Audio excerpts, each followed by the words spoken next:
नमस्कार दोस्तों, कॉन्कराइज में आपका स्वागत है।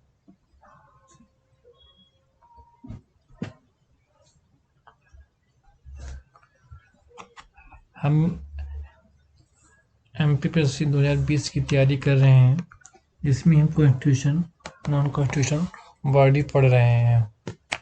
ठीक है, इसमें हम कई सारे लेक्चर ले चुके हैं। ये हमारा लास्ट सेकंड टॉपिक है, जिसमें हम बात कर रहे हैं। अगर हमारी आपने प्रीवियस लेक्चर नहीं देखा है तो आप कॉन्कर आईएएस के प्लेलिस्ट में जाकर पिछले वीडियो आप देख सकते हैं। ठीक है, आज हम बात करने जा रहे हैं नेशनल वुमेन कमीशन। ठीक है दोस्तों, नेशनल वुमेन कमीशन, इसको शॉर्ट में बोलते हैं NWC, national women commission. Hindi में बोलते हैं राष्ट्रीय महिला आयोग।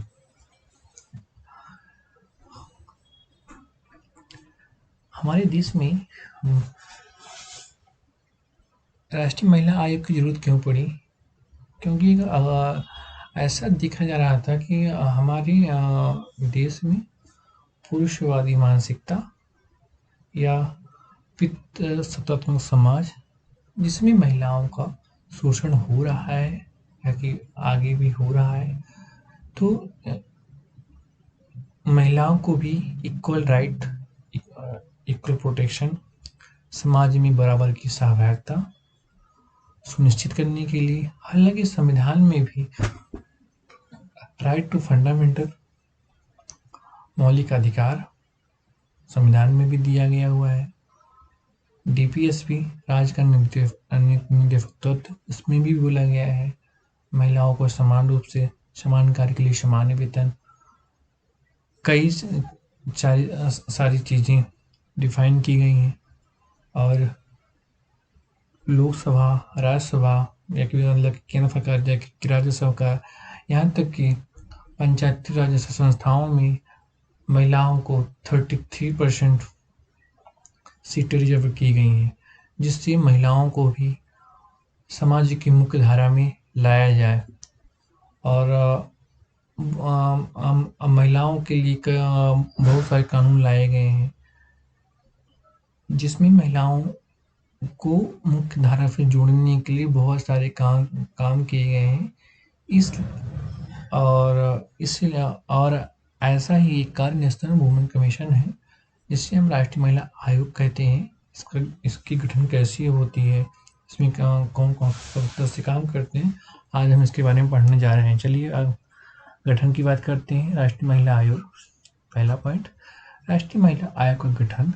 राष्ट्रीय महिला आयोग अधिनियम 1990 धारा 3 के अंतर्गत केंद्र सरकार। कहने का तात्पर्य दोस्तों, राष्ट्रीय महिला आयोग का गठन राष्ट्रीय महिला आयोग अधिनियम 1990 के धारा 3 में केंद्र सरकार को राष्ट्रीय महिला आयोग का गठन करने का प्रावधान है, जिसके पश्चात इसकी स्थापना 31 जनवरी 1992 को की गई है।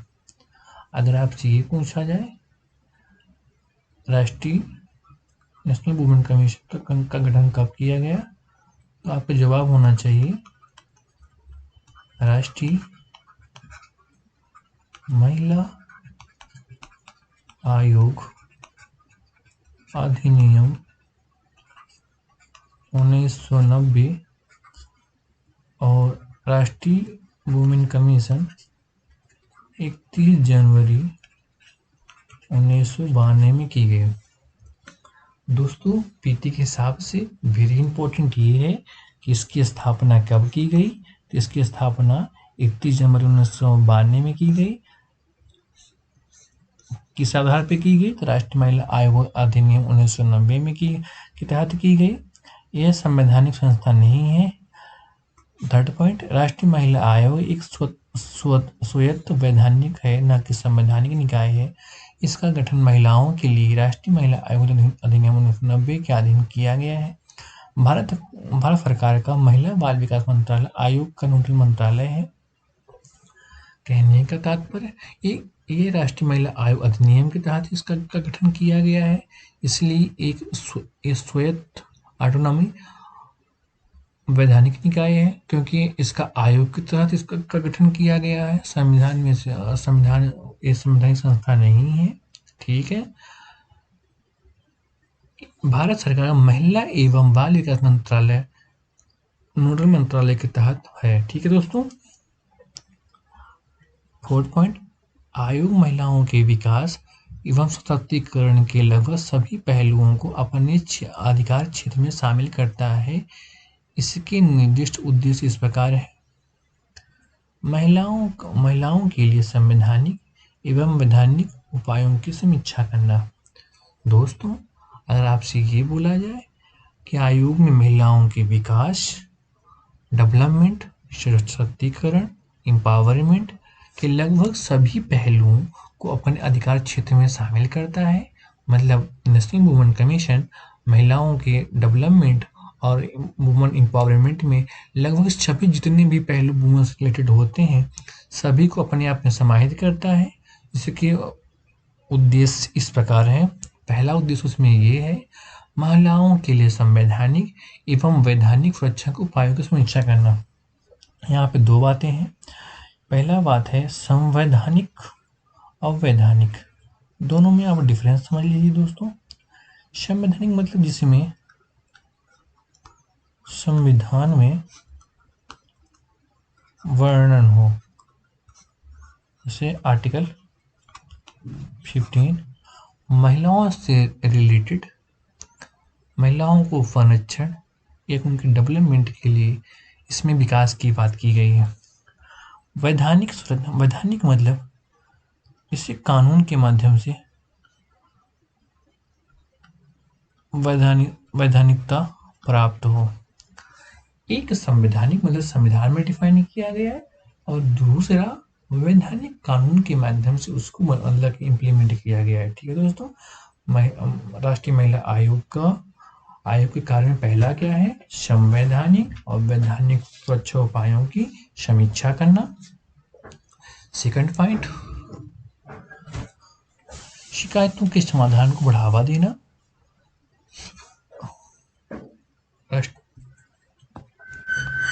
राष्ट्रीय महिला आयोग को शिकायतों के समाधान को उनको बढ़ावा देने की बात की गई है। सी पॉइंट, महिलाओं को प्रभावित करने वाले सभी नीतिगत मामलों पर सरकार को परामर्श देना।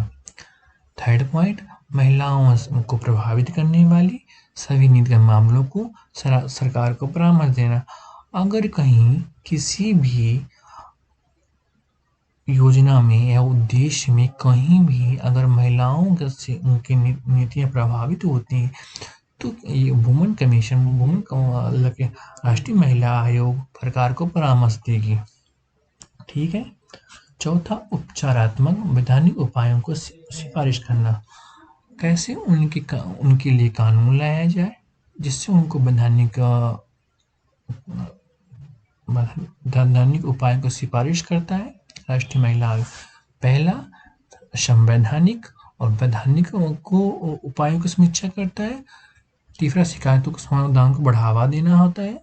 चौथा, सभी मतलब की नीतिगत मामलों में सरकार को परामर्श देना।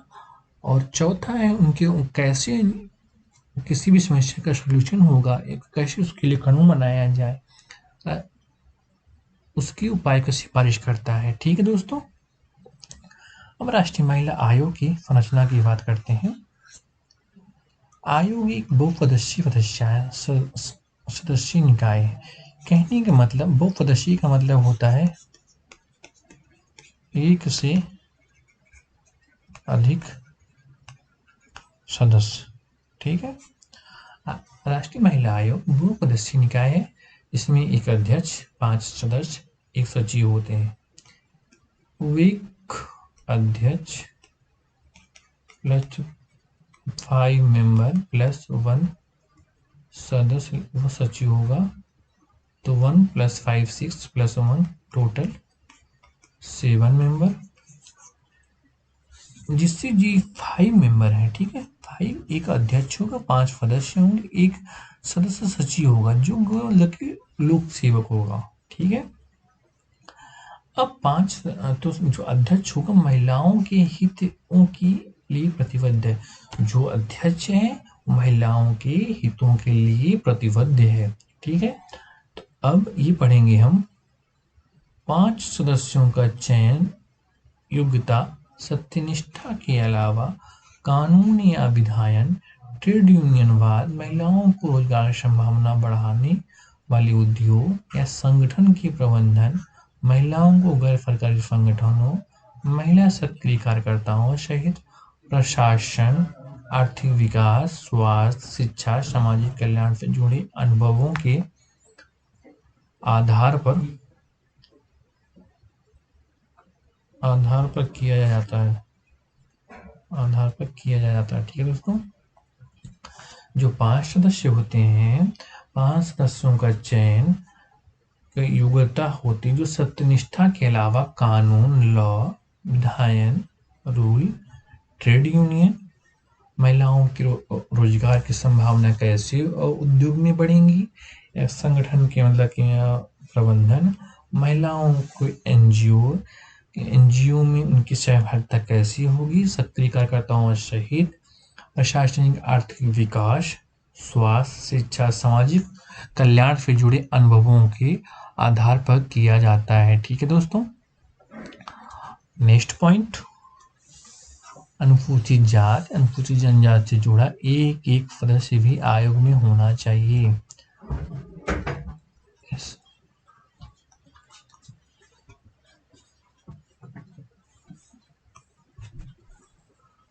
अनुसूचित जाति, अनुसूचित जनजाति से जुड़ा एक सदस्य भी आयोग का होना चाहिए। ठीक है दोस्तों, तो 5 में से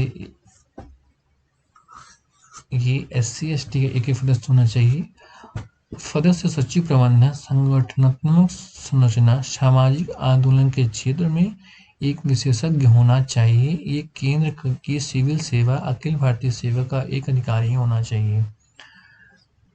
दोस्तों, सदस्य सचिव का प्रबंधन मतलब जो देखिए एक अध्यक्ष प्लस 5 मेंबर प्लस एक सचिव सदस्य होगा, तो जो ये सदस्य होगा, ये सदस्य सचिव का प्रबंधन संगठनात्मक संरचना, सामाजिक आंदोलन के क्षेत्र में एक विशेषज्ञ होना चाहिए। केंद्र की सिविल सेवा, IAS, अखिल भारतीय सेवा, केंद्र की सिविल सेवा या अखिल भारतीय सेवा, IAS का एक अधिकारी होना चाहिए। ठीक है, अध्यक्ष, नेक्स्ट पॉइंट, थर्ड पॉइंट, अध्यक्ष सदस्य सचिव का नामांकन केंद्र सरकार महिला बाल विकास मंत्रालय द्वारा किया जाता है। अध्यक्ष हूँ, चाहे सदस्य हूँ, चाहे सचिव हूँ, इनका नामांकन कौन करता है? तो केंद्र सरकार करता है। एक किसके द्वारा? महिला एवं बाल विकास मंत्रालय के द्वारा। इसके वेतन भत्ते, अन्य सेवा शर्तें केंद्र सरकार द्वारा निर्धारित करती है। इन सदस्यों की वेतन भत्ते कौन निर्धारित करता है? केंद्र सरकार करता है। ठीक है दोस्तों, अगर आपसे ये बोला जाए अध्यक्ष या सदस्य या सचिव का नामांकन केंद्र सरकार के द्वारा महिला बाल विकास मंत्रालय के द्वारा किया जाता है, इसकी वेतन भत्ते, अन्य सेवा शर्तें केंद्र सरकार निर्धारित करती है। और जो एक सचिव होगा, सचिव कैसा होना चाहिए? प्रबंधन, संरचना या सामाजिक आंदोलन क्षेत्र में एक विशेषज्ञ होना चाहिए, या कि केंद्र की सिविल सेवा में हो, या अखिल भारतीय सेवा का अधिकारी का सचिव होना चाहिए। ठीक है दोस्तों, इन पांचों को मैंने आपको बता दिया। एक अध्यक्ष, 5 सदस्य, एक सचिव, टोटल 7 मेंबर होता है। सचिव जो होता है केंद्र सरकार का हो या कि अखिल भारतीय सेवा का हो, जो 5 मेंबर होता है, कम से कम इसमें एक SC ST का मेंबर होना चाहिए। अध्यक्ष जो है महिलाओं के हितों के लिए प्रतिबद्ध हो। ठीक है दोस्तों, ठीक है, अब हम इनमें पढ़ेंगे अध्यक्ष एवं सदस्यों। तो ये जो SC ST मेंबर होंगे, तो ये किससे होंगे? ये 5 सदस्यों में से होंगे। ठीक है, महिला आयोग के अध्यक्ष व सदस्यों की पदावधि में सेवा शर्तें। पदावधि 3 वर्ष केंद्र सरकार द्वारा इसे नामित करते हैं, मतलब केंद्र सरकार इसे नामित करते हैं 3 वर्ष के लिए। त्याग पत्र कौन किसको देंगे? केंद्र सरकार को देंगे। राष्ट्रीय महिला आयोग की पदावधि 3 वर्ष, त्याग पत्र केंद्र सरकार को देंगे। ठीक है दोस्तों। नेक्स्ट पॉइंट, राष्ट्रीय केंद्र सरकार या किसी व्यक्ति को अध्यक्ष सदस्य को पद से हटा देगी। हटाने का प्रावधान इस प्रकार है। ठीक है दोस्तों। केंद्र राष्ट्रीय महिला आयोग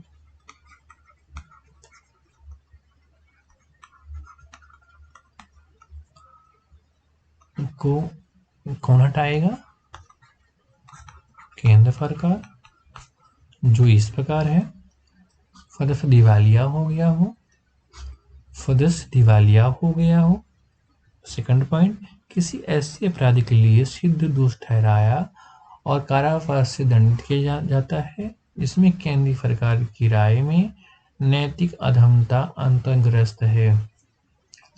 राष्ट्रीय महिला आयोग हटाने के अध्यक्ष सदस्य को कौन हटाएगा? तो केंद्र सरकार हटाएगी। पहला, सदस्य दिवालिया हो गया हो। सेकंड पॉइंट, किसी ऐसे अपराध के लिए सिद्ध दोष ठहराया व कारावास से दंडित किया जाता है जिसमें केंद्रीय सरकार की राय में नैतिक अधमता अंतर्ग्रस्त हो। केंद्र सरकार की राय में वह नैतिक रूप से अधमता मतलब कोई ऐसा काम किया हो जो जिसमें काफ़ी मतलब समाज में कुरीतियाँ हो, उससे मतलब कि ऐसे व्यक्ति को हटाया जा सकता है। थर्ड पॉइंट, विकृत हो जाए या सक्षम न्यायालय में ऐसी घोषणा विद्यमान हो।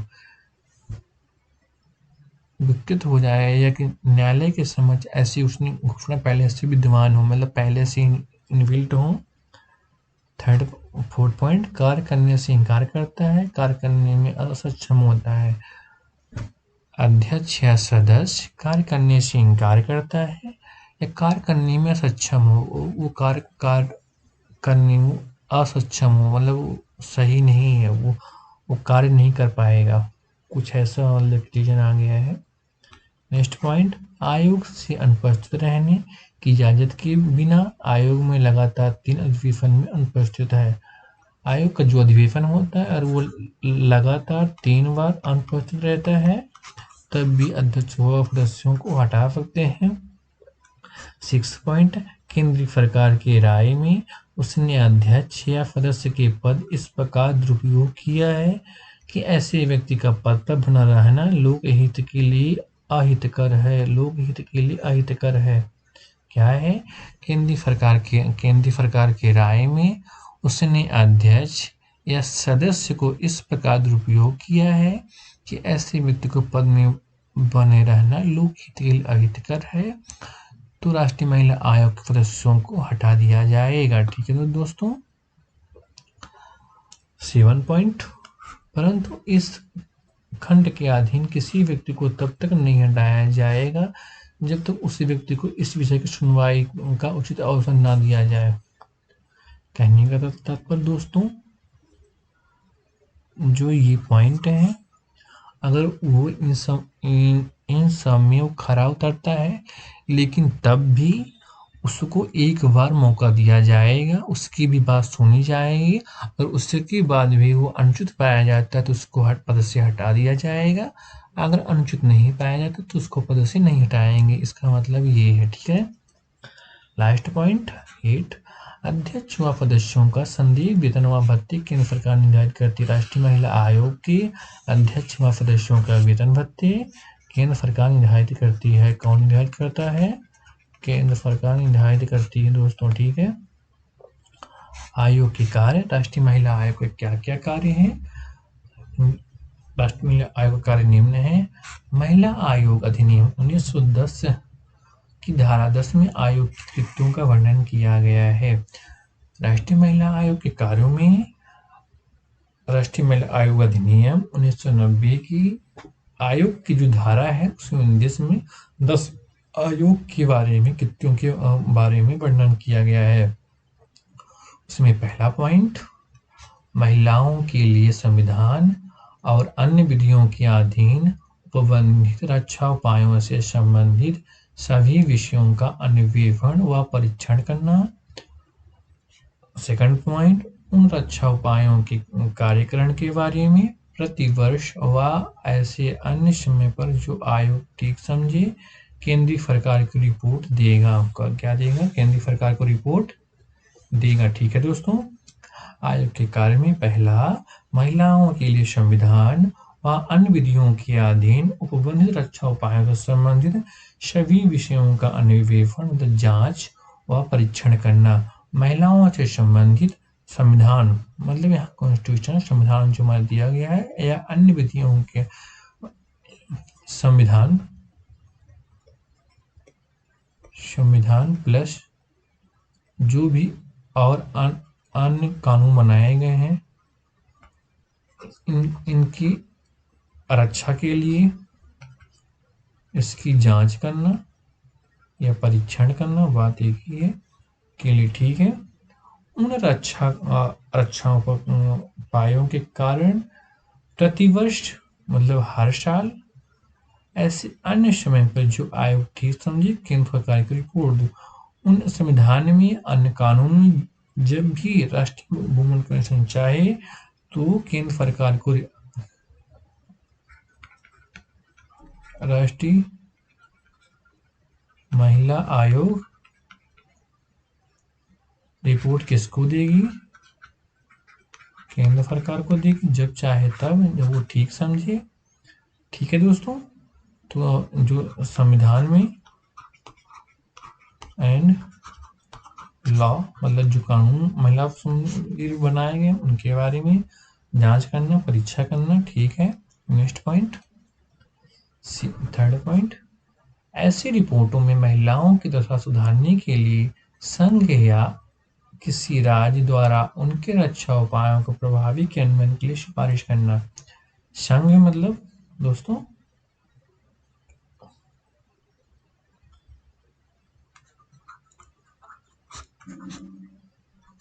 आर्टिकल 1 क्या बोलता है संविधान का?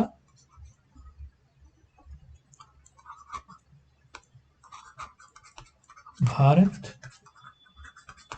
राज्यों का संघ होगा। संघ में राज्य प्लस संघ शासित प्लस 12 नॉटिकल मील तक भारत का टेरिटोरियल होता है, जिसमें भारत इस पर कानून बना सकती है। सपोज करिए ये भारत का मैप है, तो भारत यहाँ से इसी तरह समुद्र है, तो 12 नॉटिकल मील तक ये होगा संघ। इसमें केंद्र सरकार कानून बना सकती है। केंद्र सरकार बड़ा इधर भी, जहाँ जैसे श्रीलंका है, दोनों के सहमति से आधे में कानून बनाएंगे। ठीक है। तो ऐसी रिपोर्ट में महिलाओं की दशा सुधारने के लिए संघ या किसी राज्य में उन रक्षा उपायों के प्रभावी क्रियान्वयन के लिए राष्ट्रीय महिला आयोग सिफारिश करेगी। ठीक है। डी पॉइंट, संविधान और अन्य विधियों का तथा महिलाओं को प्रभावित करने वाले अन्य उपबंधों का समय समय पर पुनः अवलोकन करना और उनके संशोधन की सिफारिश करना, जिससे ऐसे विधानों में किसी भी अपर्याप्तता त्रुटियों को दूर करने के लिए उपचारिक विधायी उपायों को सुझाव दिया जा सके। कहने का मतलब राष्ट्रीय महिला आयोग संविधान और अन्य विधियों का महिलाओं को प्रभावित करने वाले अन्य उपबंधों का समय समय पर पुनरावलोकन करना, उनके संशोधन की सिफारिश करना, जिससे ऐसे विधानों की किसी भी अपर्याप्तता का त्रुटियों का दूर करने के लिए उपचारों के लिए सुझाव दिया गया है, जैसे fundamental right, DPSP, fundamental duties Panchayati Raj article 243 का जो सब क्लॉज है उसमें महिलाओं को पंचायत में 33% चुनाव पंचायती चुनाव में उनके लिए सीट आरक्षण की गई है। तो यहाँ पे यही बात हो रही है। एक पे जो उनको बधाने का उपचार दिए गए हैं। तो बधाने मतलब यहाँ से कानून या उनके लिए लॉ बनाया गया है। तो संविधान और अन्य विधियों का मतलब कॉन्स्टिट्यूशन और लॉ के अकॉर्डिंग महिलाओं को प्रभावित करने वाले जो सभी उपबंध जो उसमें नियम बनाए गए हैं, समय समय पर उन कानूनों को अवलोकन करना और उनको उसमें संशोधन करने की सिफारिश करना। लेकिन ऐसे विधान जो अपर्याप्त या त्रुटि को उसमें कुछ अपर्याप्त है, उसमें कोई त्रुटि है, उसको सुधार करने के लिए उपचारिक विधायी उपाय को सुझाव देना। ठीक है दोस्तों, होपफुली आपको समझ में आ गया होगा। संविधान व अन्य विधियों के उपबंधों में महिलाओं से संबंधित अतिक्रमण मामलों को समुचित प्राधिकार के समक्ष उठाना। मतलब यहाँ पे फंडामेंटल मैंने संविधान में बता दिया आप लोगों को, फंडामेंटल राइट DPSP राजनीतिक निर्देशों तक, फंडामेंटल ड्यूटीज और नगर निगम नगर पंचायत आर्टिकल 243 का सब क्लॉज जिसमें मतलब महिलाओं को आरक्षण की बात की गई है। अन्य लॉ जो जिनके लिए कानून बनाया गया है उनके उपबंध में महिलाओं से संबंधित अतिक्रमण के मामलों में समुचित प्राधिकारियों को समक्ष उठाना। मतलब संविधान और अन्य लॉ में महिलाओं के अगर उनमें अतिक्रमण हो रहा है तो समुचित प्राधिकारी के समक्ष उनकी आवाज उठाना। ठीक है।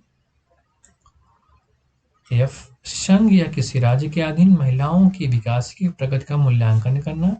वो संघ हो या किसी राज्य में हो, किसी राज्य के यहाँ भी कोई भी राज्य होता है। मान लीजिए 28 राज्य हैं, 28 राज्य में किसी भी राज्य में चाहे वो MP हो चाहे छत्तीसगढ़ हो या कि कोई अदर भी स्टेट मतलब किसी भी महिलाओं के विकास की प्रगति का मूल्यांकन कर सकती है राष्ट्रीय महिला आयोग। ठीक है दोस्तों, लास्ट पॉइंट, किसी जेल, सुधार गृह, महिलाओं की संस्था या अभिरक्षा के अन्य संस्थान जहां महिलाओं की बंदी के रूप में अन्यथा रखा जाता है, निरीक्षण करवाना या औपचारिक कार्रवाई के लिए यदि आवश्यक हो संबंधित प्राधिकारियों से बातचीत करना।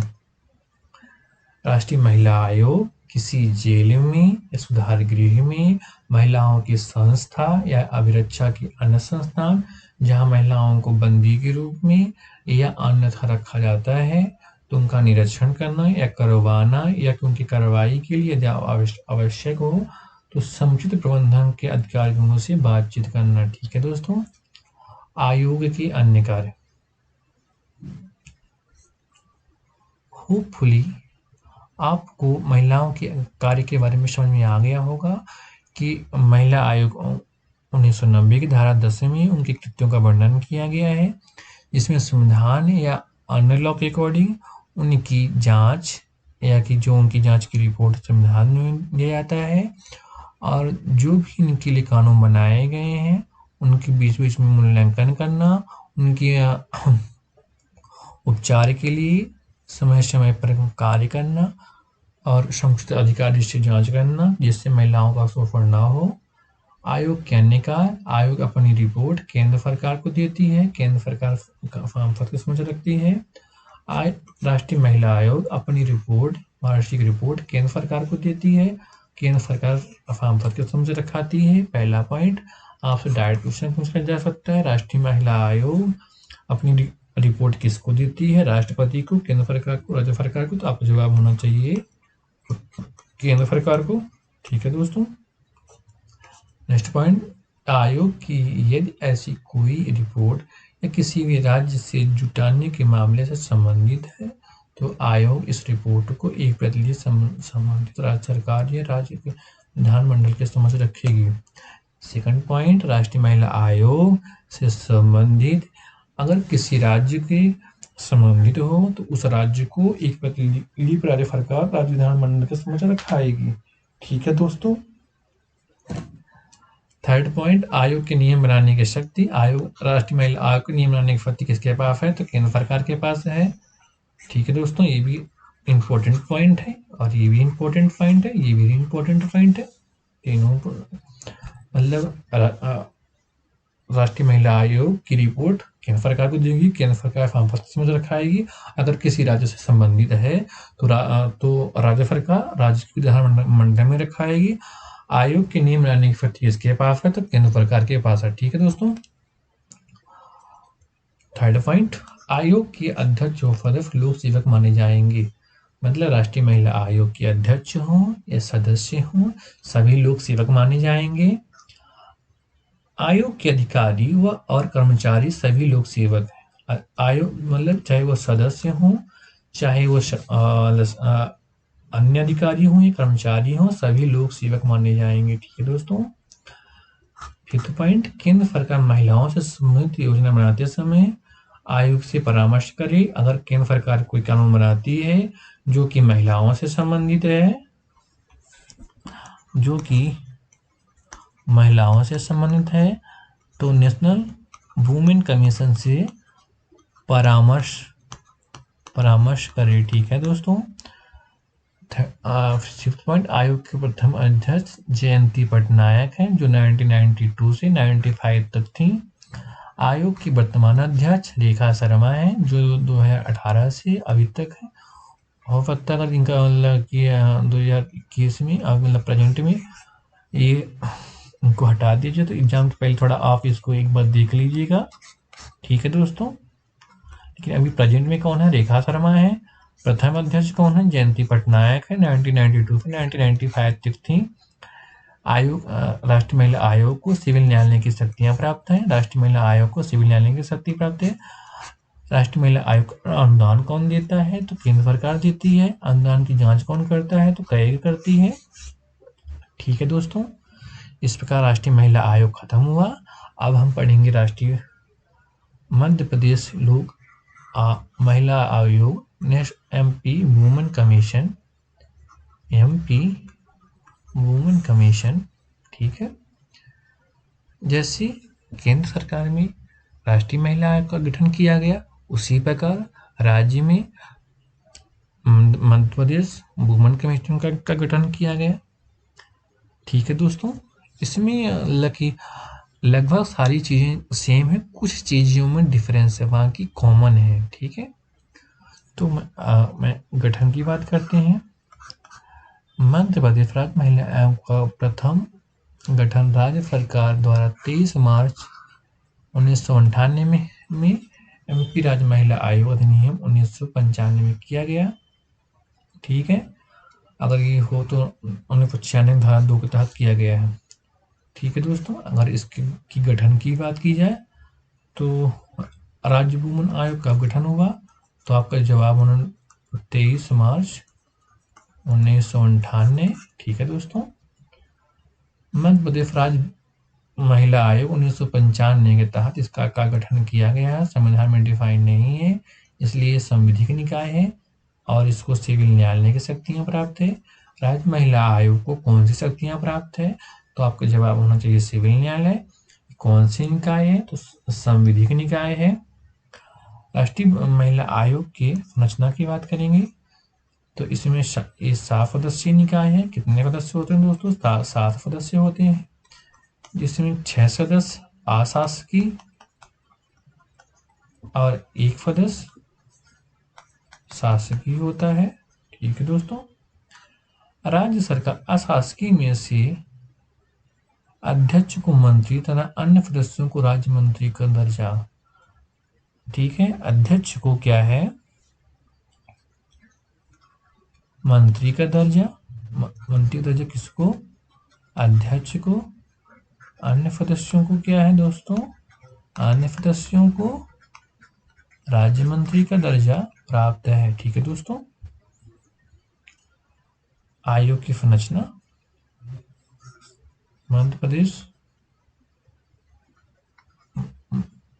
प्रदेश वुमेन कमीशन, इसमें एक अध्यक्ष, 5 शासकीय सदस्य, एक सदस्य सचिव। टोटल कितने मेंबर होंगे तो दोस्तों? तो 7 मेंबर। 5 में से एक विख्यात अधिवक्ता हो, 2 सामाजिक कार्यकर्ता हो, शिक्षा व स्वास्थ्य के क्षेत्र में एक विशेषज्ञ हो। 1 + 5 + 1, इसमें क्या हो? एक अधिवक्ता हो, 2 सामाजिक कार्यकर्ता हो,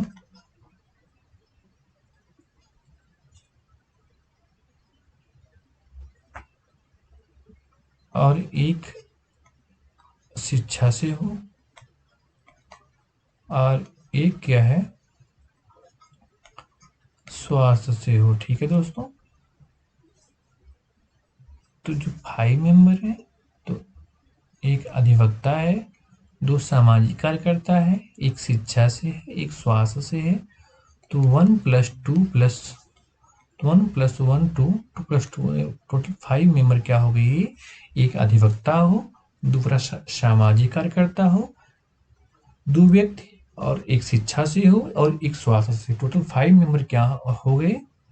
अशासकीय हो गए, एक सदस्य हो गए, एक सचिव हो गए। ठीक है दोस्तों, एक सरकारी सदस्य। तो आपको ये समझ में आ गया कि एक अध्यक्ष प्लस 5 मेंबर कैसे बनते हैं, और एक सचिव। 5 मेंबर में एक अधिवक्ता, 2 सामाजिक कार्यकर्ता, एक शिक्षा से हो, एक स्वास्थ्य से हो। ठीक है दोस्तों, आयोग का कार्यालय भोपाल में है।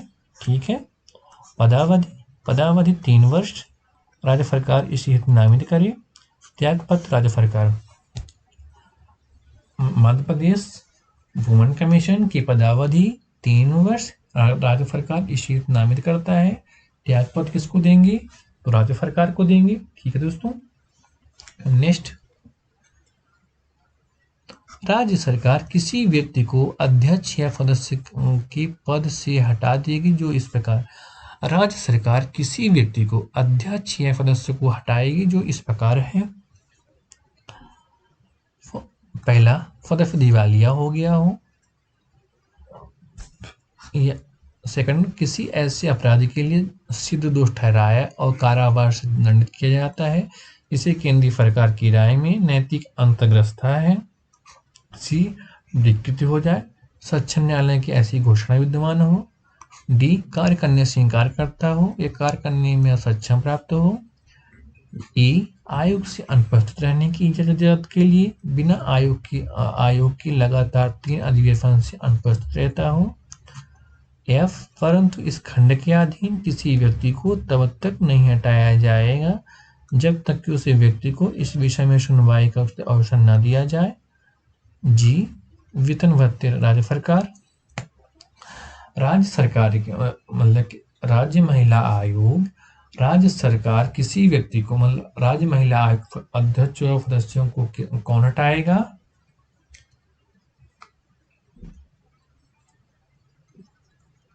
राज्य महिला आयोग को कौन हटाएगा?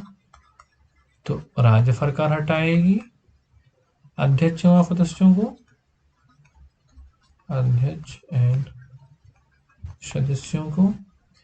यदि सदस्य दिवालिया हो गया हो, किसी ऐसे अपराध के लिए दोष सिद्ध ठहराया और यह कारावास से दंडित किया जाता है, जिससे केंद्र सरकार की राय में नैतिक अंतर्ग्रस्तता है।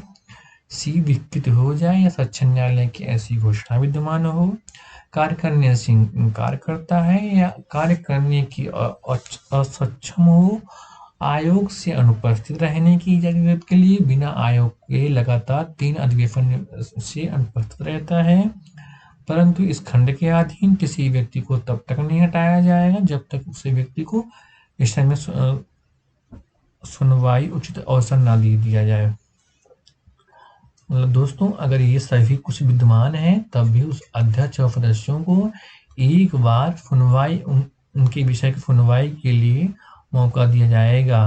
मतलब किसी व्यक्ति को तब तक नहीं हटाया जाएगा जब तक उसी व्यक्ति की सुनवाई के लिए उचित अवसर। एक बार अध्यक्ष और सदस्यों को उचित अवसर दिया जाएगा। ठीक है, उसके बाद अगर वो सही पाया जाएगा तो उनको हटा दिया जाएगा, अगर नहीं पाया जाएगा तो उनको नहीं हटाया जाएगा। वेतन भत्ते कौन देगा? तो राज्य सरकार देगी, हटाएगी भी राज्य सरकार, और वेतन भत्ते भी राज्य सरकार देगी। ठीक है तो दोस्तों, तो इस प्रकार राष्ट्रीय महिला आयोग भी खत्म हुआ। लेकिन इन राष्ट्रीय महिला आयोग या कि राज्य महिला आयोग, इनके कुछ संवैधानिक अधिकार हैं। और वैधानिक अधिकार की मैंने बात किया था, तो इनको हम पहले तो संवैधानिक अधिकार वो अधिकार होते हैं जो संविधान में डिफाइन किया गया हो, मतलब संविधान उनको ये अधिकार देता है, तो उसको संवैधानिक अधिकार कहते हैं। संवैधानिक अधिकार वो अधिकार होते हैं जो संविधान में डिफाइन किया गया हो। ठीक है दोस्तों, पहला आर्टिकल 15, राज्य किसी नागरिक के साथ लिंग के आधार पर भेदभाव नहीं करेगा। फंडामेंटल राइट, आर्टिकल 12 से टू 35। मौलिक अधिकार आर्टिकल 15 से 35 तक है, जिसमें मौलिक अधिकार की बात की गई है। उसमें आर्टिकल 15 का क्लॉज 3, आर्टिकल 16 का क्लॉज 2, आर्टिकल 23 का क्लॉज 1 महिलाओं को संवैधानिक अधिकार की बात की गई है। हम आज उन्हीं आर्टिकल को पढ़ेंगे जो महिलाओं को मौलिक अधिकार दिए गए हैं। ठीक है, तो आर्टिकल 15, राज्य किसी भी नागरिक के साथ लिंग के आधार पर भेद नहीं करेगा। लिंग के आधार पर भेद करने का मतलब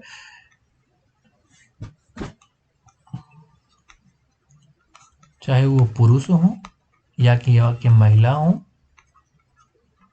उनको जेंडर के आधार पर भेद नहीं करेंगे। ठीक है, आर्टिकल 15 का क्लॉज सब क्लॉज 3, आर्टिकल 15 का क्लॉज 3, राज्य को महिला के लिए विशेष उपबंध बनाने की शक्तियां प्राप्त हैं।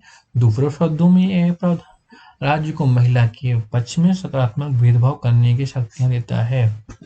अगर राज्य किसी विशेष उपबंध के लिए महिलाओं के लिए कानून बनाता है तो उसमें फंडामेंटल राइट, मौलिक अधिकार का सकारात्मक भेदभाव करने में कोई फंडामेंटल वॉल्यूशन नहीं होगा, मतलब कि फंडामेंटल राइट का वॉल्यूशन नहीं होगा, उसमें कोर्ट में नहीं जा सकते हैं। ठीक है दोस्तों, आर्टिकल 16 का क्लॉज 2, किसी भी नागरिक के साथ लिंग के आधार पर राज्य के अधीन कोई पद पाने या कोई भी रोजगार प्राप्त करने के संबंध में भेदभाव नहीं किया जाएगा। ठीक है दोस्तों,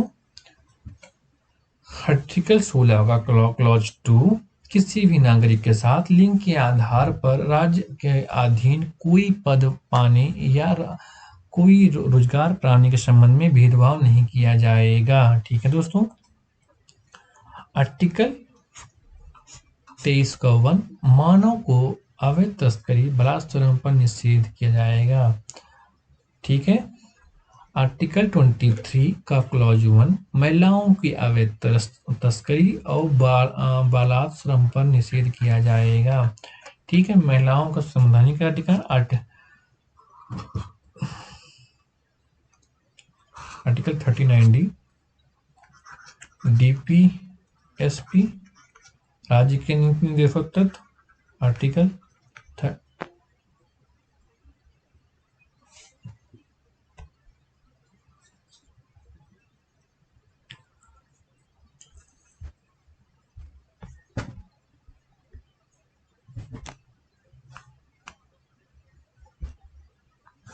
एक मिनट दोस्तों,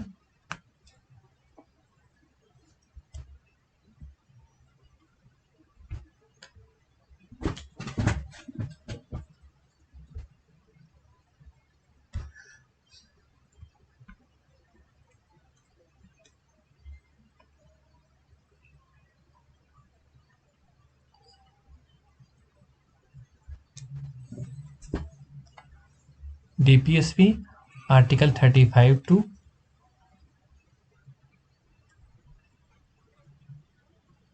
51, इसमें राजनीतिक निरपेक्षता की बात की गई है। इसमें जो भी महिलाओं से रिलेटेड इसमें भी कुछ प्रावधान किए गए, उसके बारे में हम पढ़ेंगे। ये बाध्यकारी नहीं है, जैसे फंडामेंटल राइट वो राज्य को मतलब सरकार के लिए बाध्यकारी मानने के लिए बाध्यकारी है, ये व्यवहारिक है। इसमें आर्टिकल 39D कहता है जीविका को पर्याप्त साधनों के लिए राज्य महिला और पुरुषों के लिए समान अधिकार सुनिश्चित करेगी। आर्टिकल 39D बोलता है चाहे वो महिला हो चाहे पुरुष हो, मतलब उनको पर्याप्त मतलब समान अधिकार दिए जाएंगे। ठीक है दोस्तों। 6 आर्टिकल 39E राज्य को यह सुनिश्चित करें कि महिलाओं को श्रमिकों की क्षमता और स्वास्थ्य को हानि न पहुंचाने तथा उनकी क्षमता के गैर अनुकूल या उप व्यवसाय में प्रवेश के लिए आर्थिक आवश्यकता के द्वारा बाध्य नहीं किया जाएगा। आर्टिकल 39E राज्य के नीति निदेशक तत्व ये बोलता है राज्य को यह सुनिश्चित करें कि महिलाओं को श्रमिकों की क्षमता, स्वास्थ्य को हानि न पहुंचाने और उनकी क्षमता के गैर अनुकूल या उप विषयों में प्रवेश करने के लिए आर्थिक आवश्यकता के द्वारा बाध्य नहीं किया जाएगा। ठीक है दोस्तों। नेक्स्ट आर्टिकल 42 राज्य को यह मानवीय दशाओं और न्याय को सुनिश्चित करने तथा मध्य अवकाश के लिए प्रावधान करेगा। ठीक है। आर्टिकल 42 ये बोलता है राज्य का मतलब यहाँ पे दोस्तों अगर आप सिंपल सा समझें, राज्य का मतलब तो बहुत कुछ होता है, लेकिन यहाँ पे केंद्र सरकार प्लस आप ये समझिए राज्य सरकार है। ठीक है। तो मानवीय दशाओं और न्याय को सुनिश्चित करने के लिए मात्र अवकाश के लिए प्रावधान करें। जैसे कि भाई सरकार ने इसको बढ़ाकर 24 सप्ताह कर दिया है, पहले 12 सप्ताह था मैटरनिटी लीव मातृत्व अवकाश, अब इसको 24 सप्ताह कर दिया गया है। ठीक है। डी आर्टिकल 51 का क्लास ये फंडामेंटल ड्यूटीज है। फंडामेंटल ड्यूटीज फंडामेंटल ड्यूटीज भाग 4 का ए आर्टिकल 51 ए हमारे संविधान में नहीं था, ये स्वर्ण सिंह की समिति की हमारी संविधान के संशोधन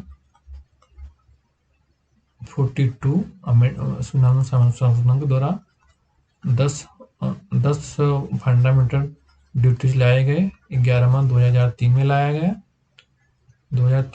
गया।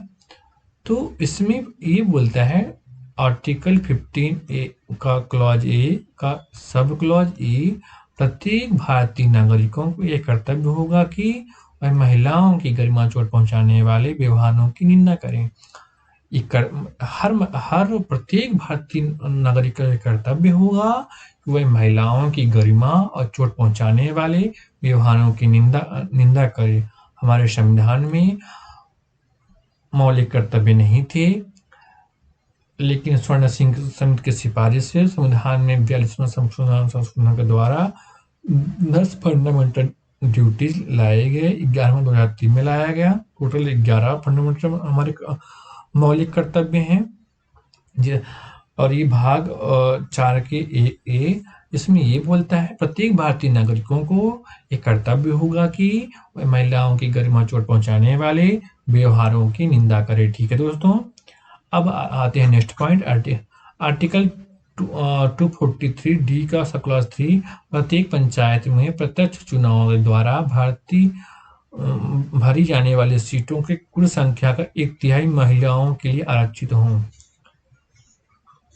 ये चाहे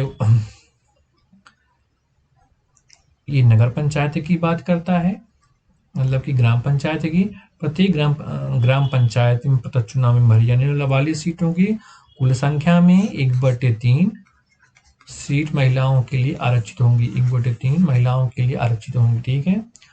आर्टिकल 243D का सब क्लॉज 4 प्रत्येक राज्य स्तर पर पंचायतों में अध्यक्ष के पदों की संख्या का 1/3 महिलाओं के लिए आरक्षित होगा। ठीक है दोस्तों। नेक्स्ट आर्टिकल 243 क्लॉज D3 प्रत्येक नगर निकाय में प्रत्यक्ष चुनाव में भरी जाने वाली कुछ सीटों का प्रत्यक्ष महिलाओं के लिए आरक्षित सीट को 1/3 होगा। मतलब नगर पंचायत,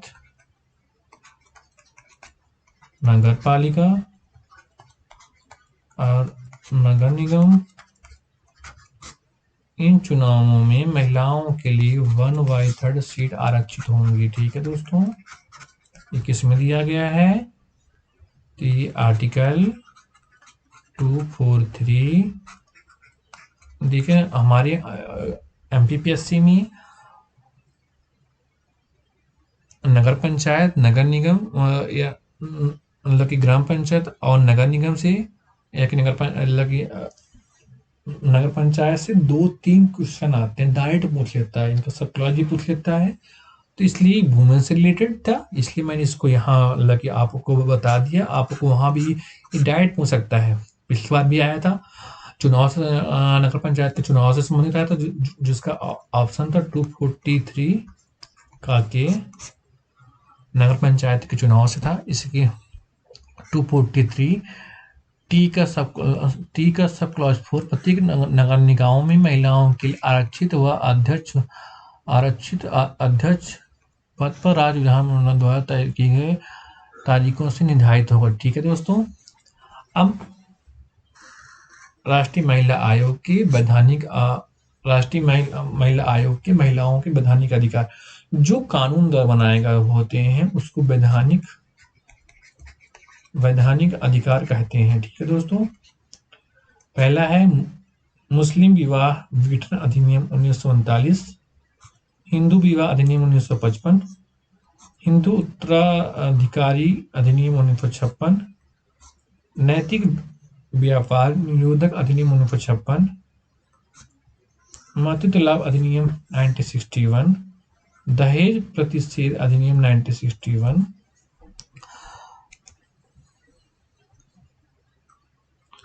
गर्भ का चिकित्सीय समापन अधिनियम 1971, पारिवारिक अदालत अधिनियम 1984, महिलाओं का अपशिष्ट प्रदर्शन प्रतिषेध अधिनियम 1986, सती आचरण निवारक अधिनियम 1987, घरेलू हिंसा में महिलाओं की सुरक्षा अधिनियम 2005।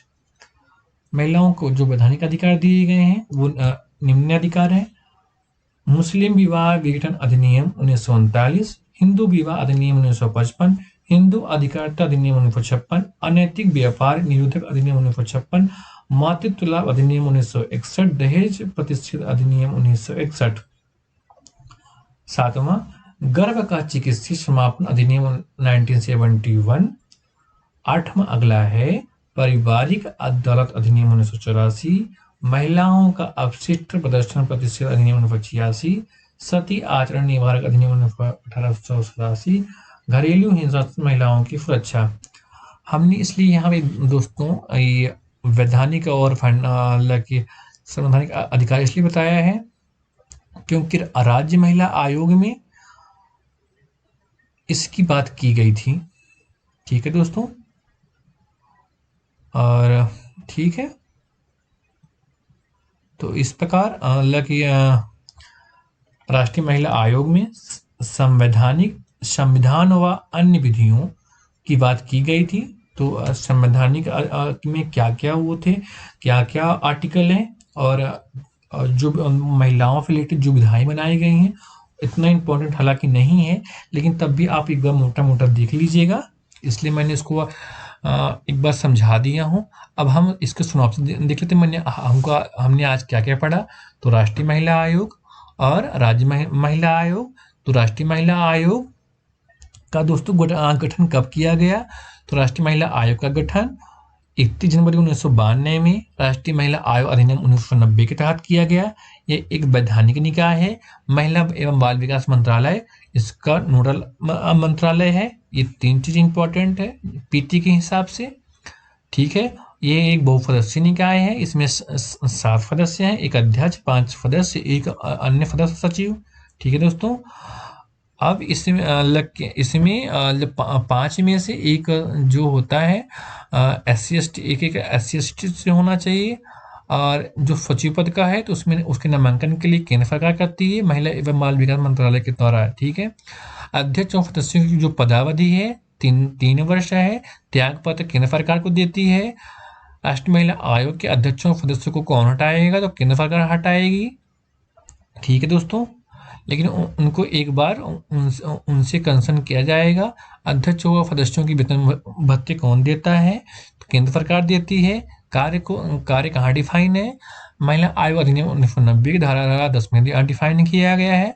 संविधान व अन्य विधि, तो मैंने आपको बता दिया संविधान क्या है और अन्य विधि क्या है, रूल ऑफ लॉ, उसको मैंने दोनों को डिटेल्स बता दिया। ठीक है दोस्तों, और संविधान में फंडामेंटल राइट, डीपीएसपी, ड्यूटीज और नगर निगम सबके बारे में हमने काफ़ी डिटेल से आपको बता दिया दोस्तों।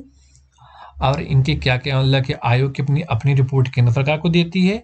अगर केंद्र सरकार संसद का समर्थन देती है, अगर किसी राज्य से संबंधित है तो उसे एक प्रतिलिपि राज्य सरकार को देगी। राज्य सरकार राज्य विधानमंडल का समर्थन रखाएगी। आयोग के नियम बनाने की शक्ति केंद्र सरकार के पास है। अध्यक्ष और सदस्य लोक सेवक माने जाएंगे।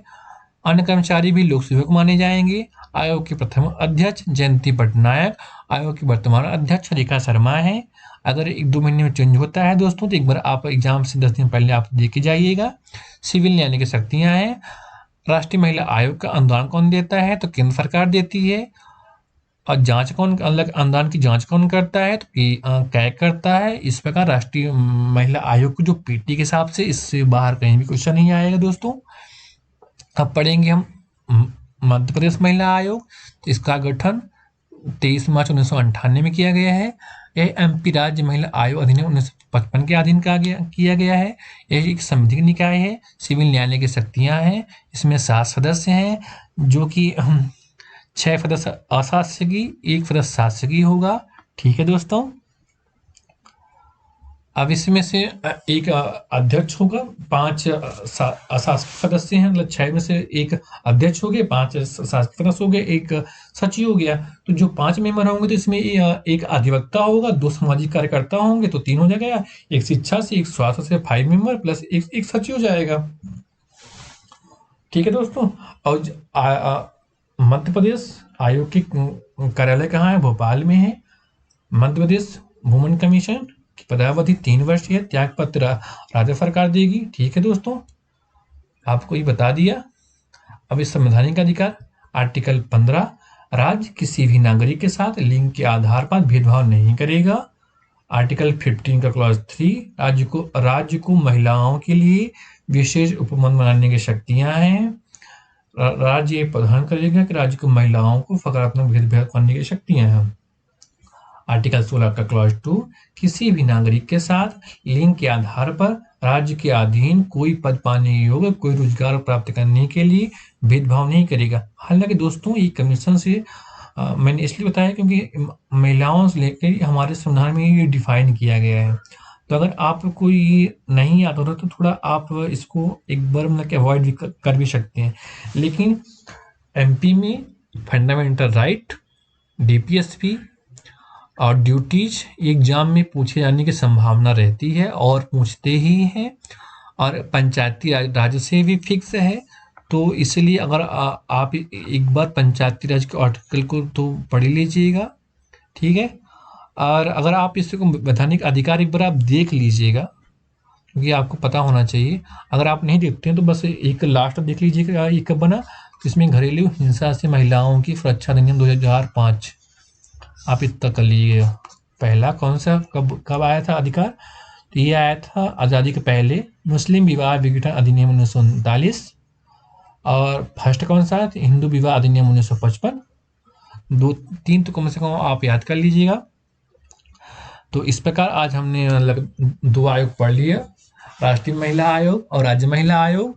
तो अगर दोस्तों आपको ये वीडियो अच्छा लगा हो तो आप वीडियो को लाइक करिए, शेयर करिए, सब्सक्राइब करिए।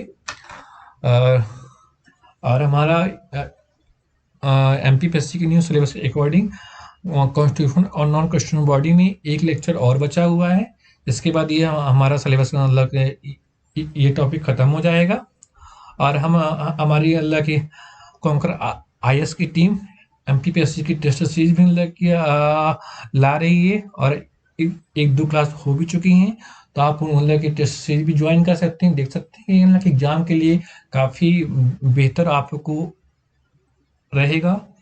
और हमारी टीम नेक्स्ट उसी में सेगमेंट में काम कर रही है। मध्य प्रदेश इतिहास, ज्योग्राफी, करेंट, साइंस, खेलकूद और जो भी हैं वो राज्य व्यवस्था, अर्थव्यवस्था, सभी टॉपिक पे काम करें। जल्द से जल्द हम नए सेगमेंट के साथ आएंगे। अब आपको हम नेक्स्ट क्लास में मिलेंगे। बहुत बहुत धन्यवाद दोस्तों।